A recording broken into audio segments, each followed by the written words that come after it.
Avant toute chose, je tiens à vous dire merci. Merci du fond du cœur pour tous vos retours sur ma vidéo sur Astérix. Grâce à vous, on est plus de 2000 sur cette chaîne au moment où je tourne cette vidéo, alors qu'on était moins de 600 quand j'ai sorti la vidéo sur Astérix. Ça va me permettre de commencer à monétiser mes vidéos, en tout cas celles qui n'auront pas de problème de droit d'auteur, ce qui est une vraie avancée pour cette chaîne. J'espère que vous serez de plus en plus nombreux, que les vidéos continueront à vous plaire, et surtout qu'on va pouvoir créer un vrai espace d'échange par ici, autour d'œuvres qui me tiennent à cœur. Et toujours dans la bienveillance, bien sûr. Mais trêve de sentimentalisme, et parlons de ce pourquoi nous sommes là aujourd'hui, l'histoire de Wallace et Gromit.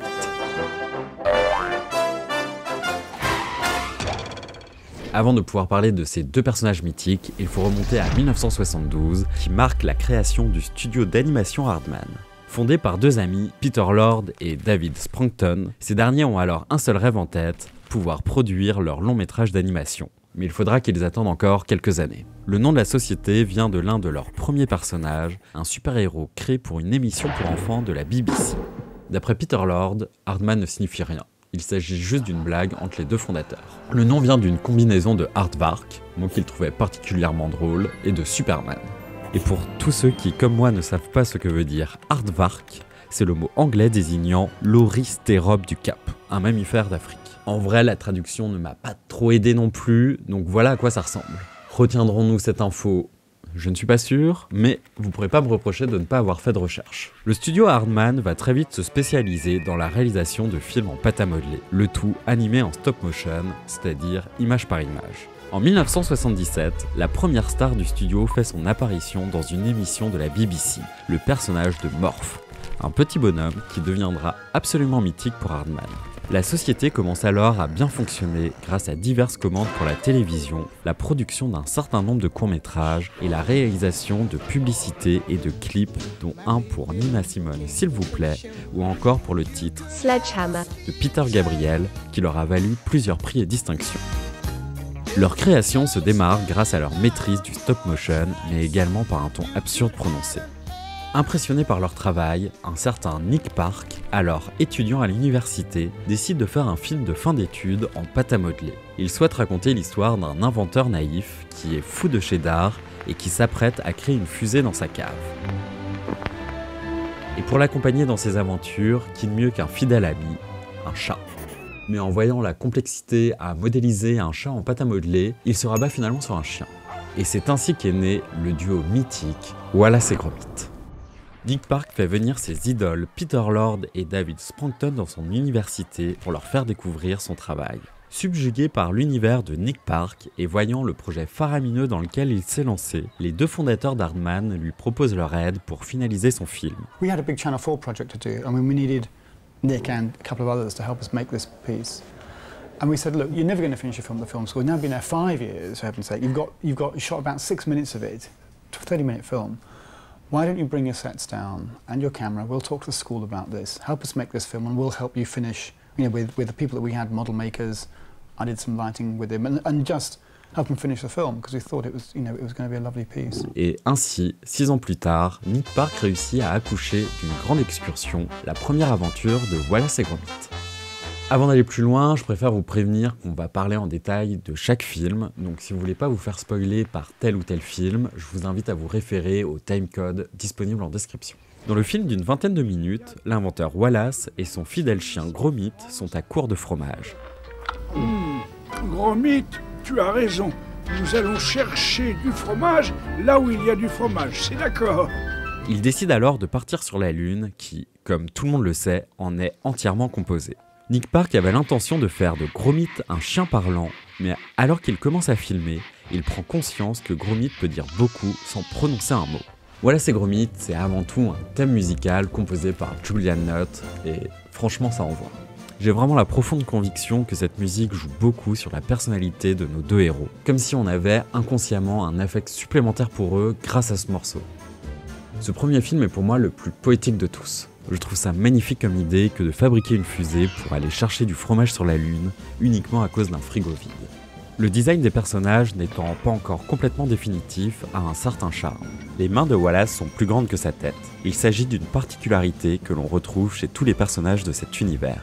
Autre détail, on peut apercevoir les traces des doigts des animateurs sur la pâte à modeler. Le film est drôle, et par moments même tordant.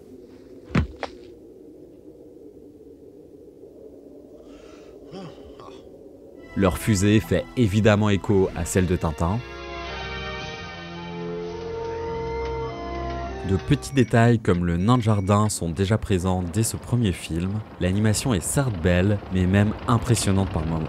Ce passage avec ce jeu de cartes par exemple a dû être un enfer à animer. Le design de la Lune renvoie au film de Méliès de 1902, Le Voyage dans la Lune. Un beau clin d'œil à la jeunesse du cinéma, surtout pour un premier film. Je vous avoue que grâce à Nick Park, j'ai passé mon enfance à rêver d'aller sur la Lune, uniquement pour pouvoir goûter un cratère. Ce perso de la cuisinière est incroyable, un vrai écolo avant l'heure qui ne veut pas qu'on détruise sa Lune, quitte à en devenir violent, et même violemment flippant, mais finalement incroyablement touchant lorsqu'il réalise son rêve. Je peux vous dire que c'est de loin le meilleur appareil ménager de l'histoire du cinéma. Rien à voir avec Yves le Frigo par exemple, qui est d'ailleurs un film complètement raté. Si vous ne souhaitez pas perdre 1h47 de temps de vie, ne regardez jamais ce film. Mention spéciale pour le Danny Boone qui apparaît dans le générique de fin. Il y a très peu de chances que ce soit le même que le nôtre, mais quand même, ça me donne presque envie de mettre à jour sa page Wikipédia. Le film est nommé dans la catégorie du meilleur court-métrage aux Oscars 91, mais malheureusement, il ne gagne pas. C'est le film La vie des animaux qui repart avec l'Oscar cette année-là. Film réalisé par Nick Park. And the winner is Creature Comforts, Nick Park. Oui, le mec a juste eu 2 nominations dans la même catégorie cette année-là. Tranquille le gars. Ce qui sera par là même le premier Oscar pour Hardman. S'ensuit en 1993 un deuxième court intitulé Un mauvais pantalon. Le film remporte plus d'une quarantaine de prix internationaux ainsi que l'Oscar du meilleur court d'anime en 1994. The Wrong Trousers, Nicholas Park. Et de 2 Oscars pour Nick Park et Hardman et de 1 pour Wallace et Gromit. Un mauvais pantalon est considéré comme l'un des meilleurs courts-métrages d'animation de l'histoire. Pour l'anniversaire de Gromit, Wallace lui offre sa nouvelle invention, un pantalon électrique. C'est le pantalon électronique de la NASA. Face à ses soucis d'argent, Wallace décide de sous-louer une chambre de sa maison. Le nouveau locataire, Feather McGraw, désolé pour l'accent, est un pingouin sans foi ni loi recherché par les autorités. Le film s'ouvre sur la fusée du film précédent, mais surtout par un long travelling de présentation des personnages qui deviendra une marque de fabrique chez Wallace et Gromit, et renvoyant au cinéma de Spielberg ou Robert Zemeckis, comme dans Retour vers le futur par exemple.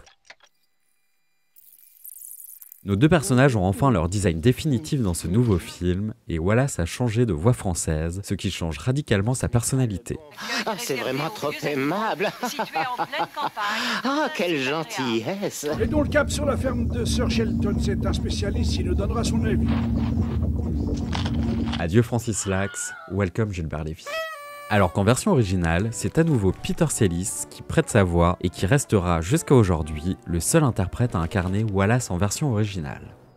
J'ai toujours rêvé de me réveiller et de me faire habiller de la même manière que Wallace. Une vraie écriture de cinéma de genre apparaît, que ce soit au niveau de la musique, du découpage ou du jeu.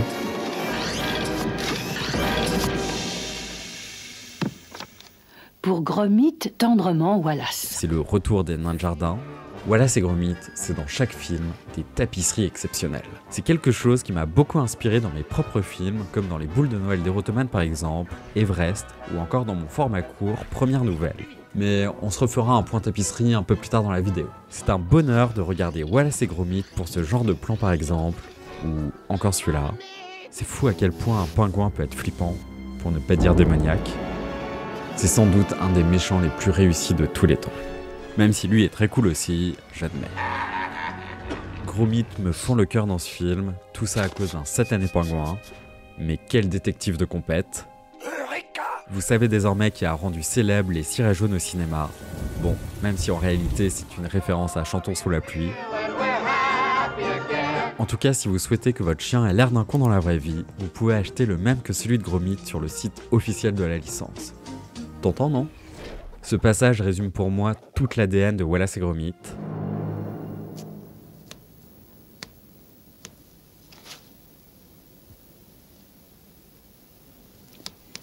Meatabix, aliment pour chien.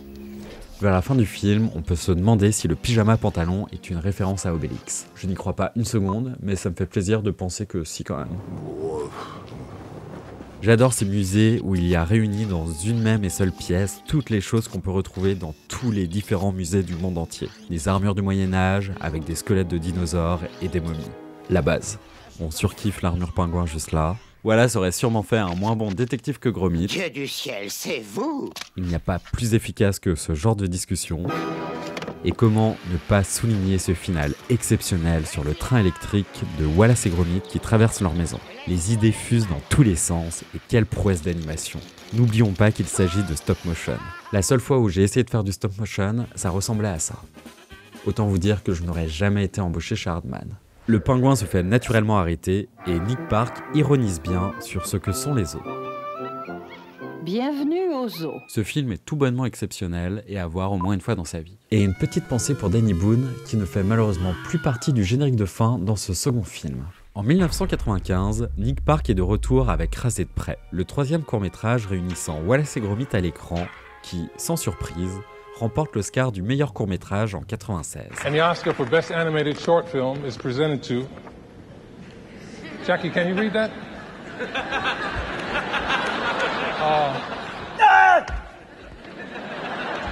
The Oscar goes to Close Shave, Nick Park. Pour arrondir ces fins de mois, Wallace est spécialisé dans le nettoyage de vitres. C'est en allant nettoyer les vitres de la boutique de laine qu'il rencontre Wendolen. On y découvre alors un nouveau Wallace, tombant amoureux. Shaun le Mouton apparaît pour la première fois dans ce court-métrage, personnage qui aura le droit à sa propre série, ainsi qu'à 2 longs métrages à son nom un peu plus tard. Wallace est toujours autant un gros tas. Ses inventions fonctionnent enfin.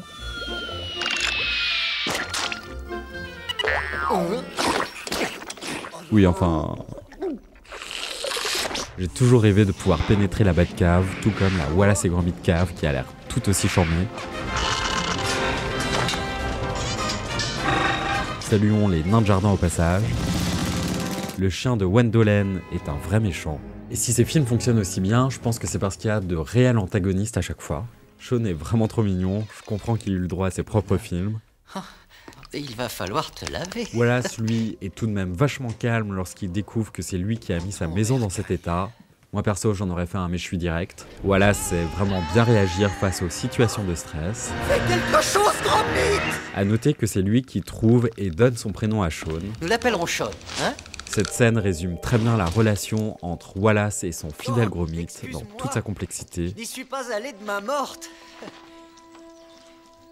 Gromit a un réel don pour mettre sa tête au mauvais endroit.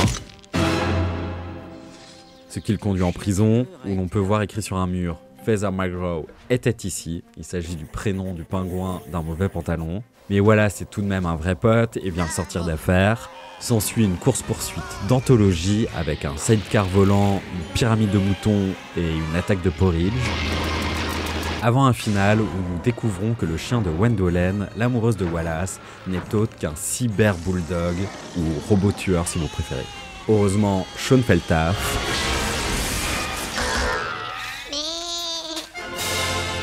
La relation Wendolen et Wallace ne peut fonctionner à cause d'un non-amour de sa part pour le fromage. Vous ne voulez pas entrer? Nous étions sur le point de manger un bout de fromage. Oh non, je regrette. Mais le fromage me donne de l'urticaire. Je ne le supporte pas. Ah oui, même un bon gruyère. Et en parlant de fromage, la mention du fromage, Wensleydale, comme étant le préféré de Wallace dans la version originale, a eu comme effet d'en relancer les ventes alors que l'entreprise était au bord de la faillite. Wallace et Gromit figurent d'ailleurs sur un des emballages. Fin 97, Aardman et DreamWorks s'associent pour cofinancer Chicken Run, le premier long métrage d'Aardman. Le budget passe alors de 1 à 30 millions de livres. Aardman insiste cependant pour réaliser le film dans leur studio à Bristol en Angleterre et non à Hollywood. En 99, quelques mois avant la sortie du film, Aardman et DreamWorks signent un nouvel accord de 250 millions de dollars pour 4 autres films qui devront être réalisés au cours des 12 prochaines années. Chicken Run sort le 23 juin 2000 aux États-Unis et connaît un énorme succès critique et commercial. Le film est encore aujourd'hui le plus gros succès au box-office des films réalisés en stop-motion. Et suite à sa sortie, l'Académie des Oscars décide d'introniser la catégorie du meilleur film d'animation. C'est donc assez naturellement qu'en 2005, après 10 ans d'absence, que Wallace et Gromit sont de retour et pour la première fois sur grand écran dans le mystère du lapin-garou. Le film est co-réalisé par Nick Park bien sûr et Steve Box, animateur historique de chez Aardman, ayant déjà travaillé sur Un mauvais pantalon, Rasé de près ou encore Chicken Run. Nick Park souhaite initialement nommer le film Le grand complot du potager. Mais après plusieurs recherches en marketing, il s'est avéré que les légumes avaient un aspect négatif sur les enfants. Le film parodie des classiques du cinéma de monstres et des films de la Hammer, célèbre studio britannique ayant produit énormément de films fantastiques et d'horreur dans les années 50 et 60 qu'on pourrait qualifier aujourd'hui pour la plupart de série B. Si vous souhaitez en apprendre plus sur ce studio mythique, je ne peux que trop vous conseiller ce super documentaire réalisé il y a quelques temps par Arte. Il y a aussi naturellement d'autres références au cinéma de genre, comme à King Kong par exemple. Dans une interview, Nick Park souligne que les films de Wallace et Gromit ont toujours fait référence à d'autres genres cinématographiques. It is one of my first memories of cinema, the very early King Kong. I didn't know anything about animation back then, I didn't know how it was done. So that's a terrible monkey. Le loup-garou devient un lapin-garou qui, au lieu de dévorer des êtres de chair et de sang, s'en prend ici aux légumes. À quelques jours du grand concours annuel de légumes, tout irait pour le mieux dans la petite ville de Wallace et Gromit si un lapin géant ne venait pas s'attaquer au potager de la ville. Le casting s'agrandit et accueille nul autre qu'Helena Bonham Carter en Lady Tottington et Ralph Fiennes en Lord Victor Quatremain. Le mystère du lapin-garou demande 5 années de travail. Chaque figurine utilisée dans le film est constituée d'un squelette métallique recouvert de plasticine, une pâte à modeler plus résistante que la pâte à modeler courante. Plus de 35 versions de Wallace ont été réalisées et plus d'une douzaine pour Lady Tottington et Victor. A l'inverse de Chicken Run, où la texture des figurines était parfaitement lisse, les personnages du mystère du lapin-garou, eux, conservent des imperfections et des traces de doigts, renforçant ainsi le côté artisanal qui fait le charme des films Wallace et Gromit. Plus de 100 animateurs travaillent sur une trentaine de décors différents en même temps. Oh no, Wallace has fallen over. Malgré cette équipe gigantesque, le stop-motion demande un temps fou. Il ne dépasse pas les 10 secondes utiles de film par jour. Je suis personnellement sidéré par la patience de ces gens-là. Je ne tiendrai pas une seule journée de tournage, même si ça doit être hyper satisfaisant de voir le rendu final. La figurine du lapin-garou pose beaucoup de problèmes aux animateurs liés à sa taille et à sa fourrure. Ils ne peuvent la toucher sous peine d'y laisser des traces de doigts. Les animateurs fixent alors dans son dos tout un système de levier permettant de l'actionner. Pour la première fois dans l'histoire des studios Aardman, Nick Park décide de faire appel au numérique pour compléter certains plans. L'idée étant surtout de créer des éléments très durs à simuler en pâte à modeler, comme la fumée, les effets de fusion, les étincelles, les feux d'artifice, le brouillard ou encore l'eau, bien que je sois vraiment fan de leur eau en pâte à modeler dans les premiers films. Il est amusant de savoir que les outils de jardinage sont pleinement opérationnels, tout comme le van de Wallace et Gromit. Les phares, le coffre, les pneus, tout fonctionne comme sur une vraie voiture afin d'aider au maximum les animateurs dans leur travail. Ces malades sont allés jusqu'à peindre à la main toutes les tapisseries ornant les murs de chez Lady Tottington. Julian Knott, compositeur historique de Wallace et Gromit, a dû s'associer à Hans Zimmer, ce dernier étant responsable du département musique de chez DreamWorks. Et pour juste remettre un peu de contexte, Hans Zimmer, c'est l'un des plus grands compositeurs contemporains de musique de film. Il a signé la BO du Roi Lion, Gladiator, Pirates des Caraïbes, ou encore les Batman de Christopher Nolan, pour ne citer que. Mais maintenant qu'on a parlé de la fabrication du film, revenons un peu sur le film lui-même. Le mystère du lapin-garou est tout bonnement magnifique. Et la différence majeure entre de l'animation 3D et le stop-motion, c'est qu'à mon avis, même dans 50 ans, le film n'aura toujours pas pris une ride.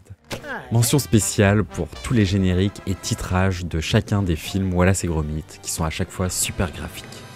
Les nains de jardin, encore et toujours là, ont enfin été pimpés. Comme mentionné tout à l'heure par Nick Park, les références au cinéma de genre sont toujours aussi nombreuses. Gromit me ferait presque apprécier les légumes. Wallace retombe amoureux. En même temps, c'est officiellement que la deuxième femme qu'il rencontre dans sa vie. Et il ne peut s'empêcher de faire des conneries, aux grandes dames de Gromit. Le design du prêtre est tout bonnement fantastique. On adore ce genre de détails. Je rêverais de me faire draguer par Gromit. Cette séquence avec les lapins est un beau clin d'œil aux souris dans une grande excursion, séquence qui se passait dans cette même cave. Le gros mythe ébéniste est moins gauche que son maître. La lumière est magnifique. Il n'éprouve aucun intérêt à l'égard de mes produits. Alors là, je crois qu'il n'y a vraiment pas plus anglais comme humour. Cela aussi. Ah oui, merci. Et voilà. Prenez garde, la lune se lève. Il a réussi à s'enfuir dans cette fusée qui ressemble à un gigantesque. Saucisse! Vous voulez une autre saucisse, les enfants? Regardez! Mais c'est quoi? J'en sais rien, fiston, mais ça a une grosse paire de... Noisettes! Toutes chaudes, mes noisettes! C'est pas du tout un humour qui me touche, mais pourquoi pas. Cet effet cartoon avec les yeux qui se dissocient du corps est incroyable. La transformation de Wallace est sans aucun doute le meilleur moment du film.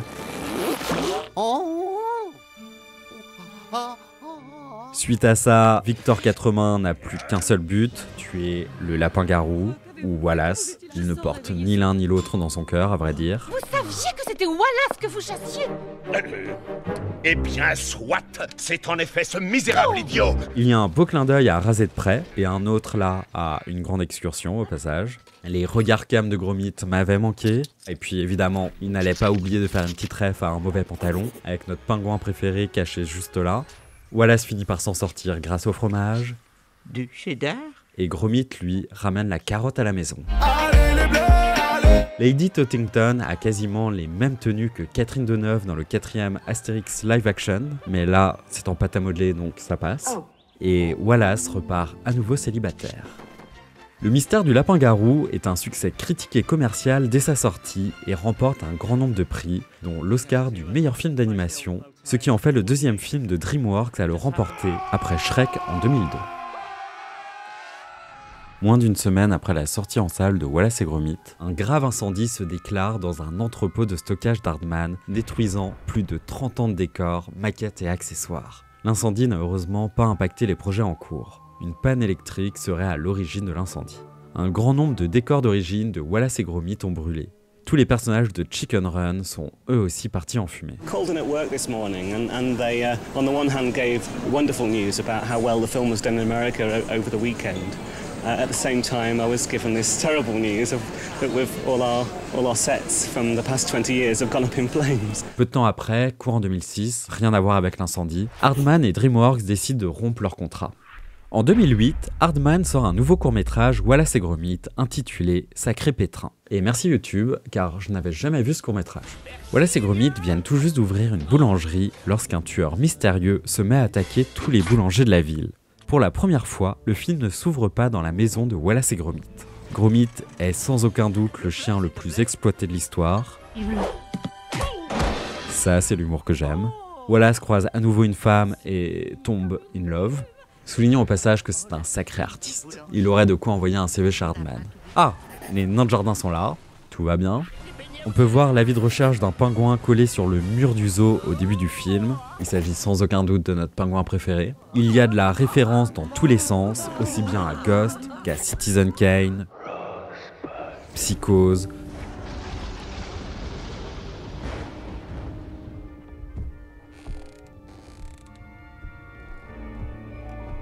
au Baiser du tueur, le deuxième long métrage de Kubrick avec tous ses mannequins, ou encore aux Gendarmes et les Gendarmettes. Bien que, pour cette dernière, c'est probable que ce soit qu'un hasard. Gromit reste le roi des pipous.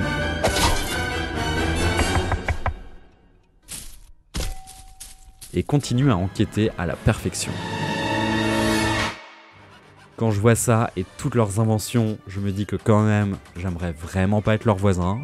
J'ai jamais eu autant mal au cœur qu'à ce moment-là. Même dans un mauvais pantalon, ça allait un peu mieux. Je ne suis pas stupide, n'est-ce pas, hein, Gromit? Ça se passe de commentaires. Tout se finit bien pour nos héros et Wallace n'arrive toujours pas à conclure alors que Gromit si. Et c'est super touchant.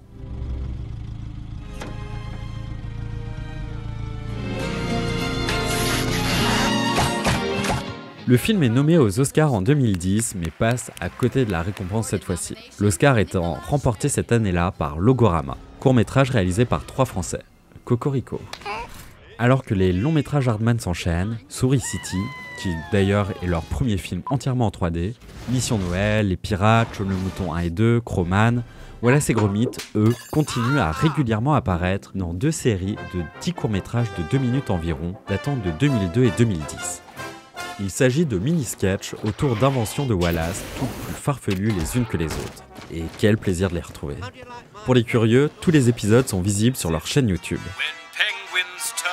Wrong program. Quick, change channel. Wallace et Gromit font également de nombreuses pubs, aussi bien pour des canapés que pour des grands magasins britanniques, pour Google Hangout, la plateforme visio de Google, qui permet un beau crossover avec tout l'univers Hardman, pour Renault Kangoo ou encore ma préf, pour des flambis japonais.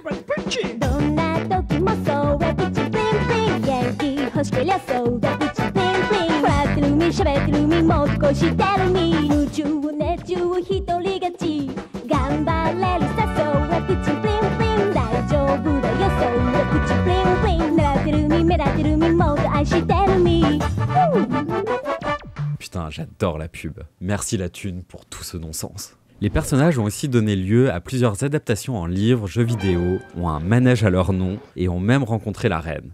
Et je crois qu'il n'existe pas plus pop culture que cette info. Matt Groening leur rend hommage en 2011 dans un épisode des Simpsons. Crumble va remettre votre nain de jardin en condition tip-top au plus vite.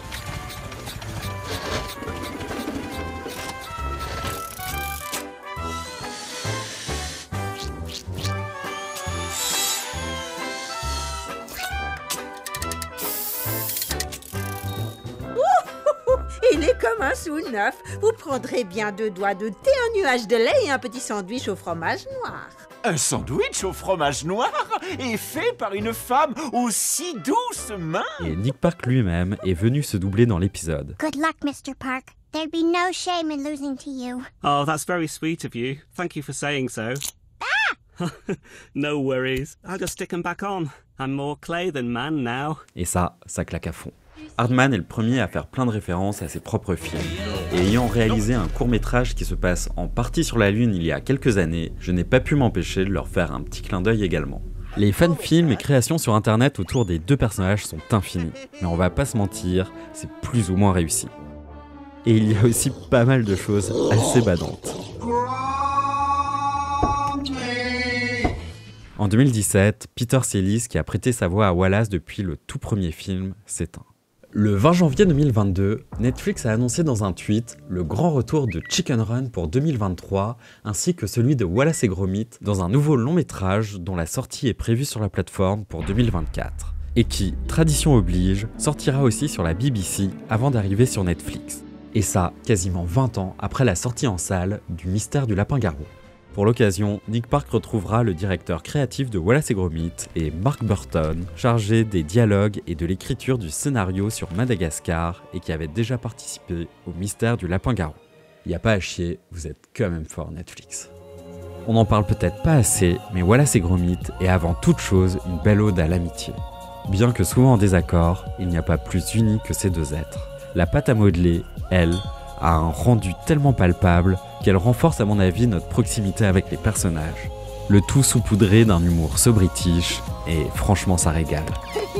Et dire que tout cet univers est parti d'un film de fin d'études.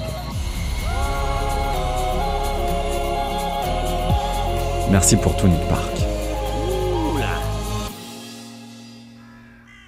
N'hésitez pas à me dire en commentaire si ce genre de format vous plaît et si vous souhaitez que j'aborde un film ou une saga particulière dans une prochaine vidéo. Et puis surtout, n'hésitez pas à vous abonner, il n'y a pas meilleur moyen pour soutenir la chaîne. Merci et à bientôt.